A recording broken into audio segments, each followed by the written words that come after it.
Donc, vous faites cette petite vidéo, les enfants. Ce n'est pas pour travailler la poésie, hein, puisque la poésie, on l'a déjà travaillé. C'est juste pour vous expliquer un peu le travail que je vous demande en art plastique, hein, en dessin, cette semaine. Donc, je vais vous demander d'illustrer cette poésie. Donc, pour illustrer une poésie, il faut déjà la lire. Donc, vous l'avez déjà lu, vous l'avez même tous récité. Donc, je suis très content de vos travaux. J'ai regardé les vidéos, elles sont vraiment superbes. Je n'ai rien à dire. Vous avez fait un bel effort. Et c'est très bien.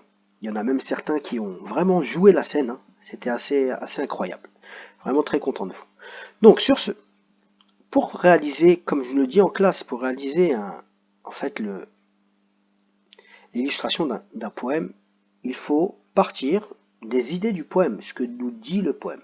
On va nous dire en fait, on dessine ce que nous dit le poème, ce que l'on ressent, ce que l'on imagine en regardant ce poème, en lisant le poème, pardon.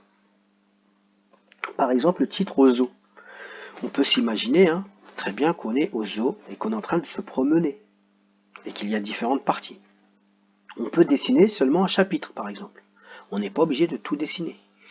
Là, on voit qu'il y a une girafe. Si je veux dessiner la girafe dans son enclos, avec des arbres, des feuilles, je peux. Et vous pouvez prendre cette girafe comme modèle. C'est très très bien. Même essayer de redessiner à peu près la même. Il n'y a aucun problème.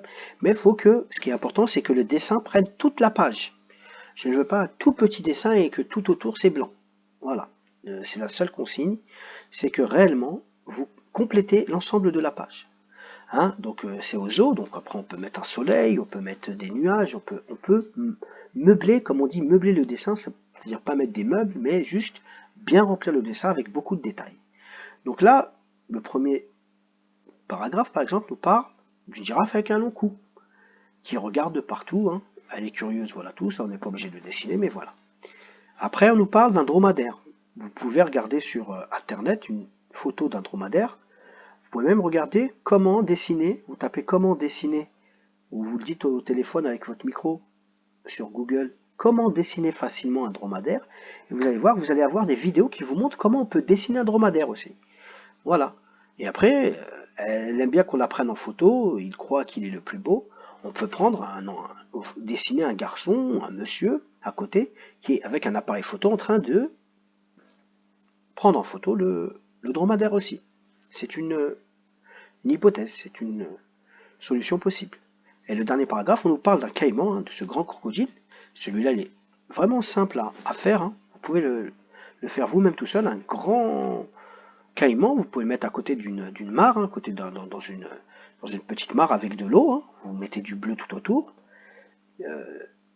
et vous pouvez même le dessiner en train d'ouvrir sa bouche et on voit ses dents, hein. C'est parce que on nous dit qu'il baille. Il baille tout le temps.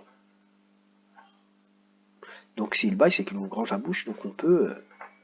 Mais ça fait peur aux enfants, et on peut s'imaginer aussi plein d'enfants qui sont retournés et qui partent en courant et que le crocodile a sa bouche. Voilà, on peut imaginer plein de choses. Je vous souhaite un bon courage, hein. Prenez aussi cette activité comme un moment de détente, hein, un moment où vous faites du dessin. Et surtout, faites-moi du beau coloriage, hein, j'aime bien les belles couleurs. Et que, je vous le répète, hein, que la feuille soit bien remplie. Et quand vous avez fini votre travail, vous pouvez prendre votre dessin en photo et me l'envoyer sur Pronote. Je vous remercie les enfants, passez un bon moment.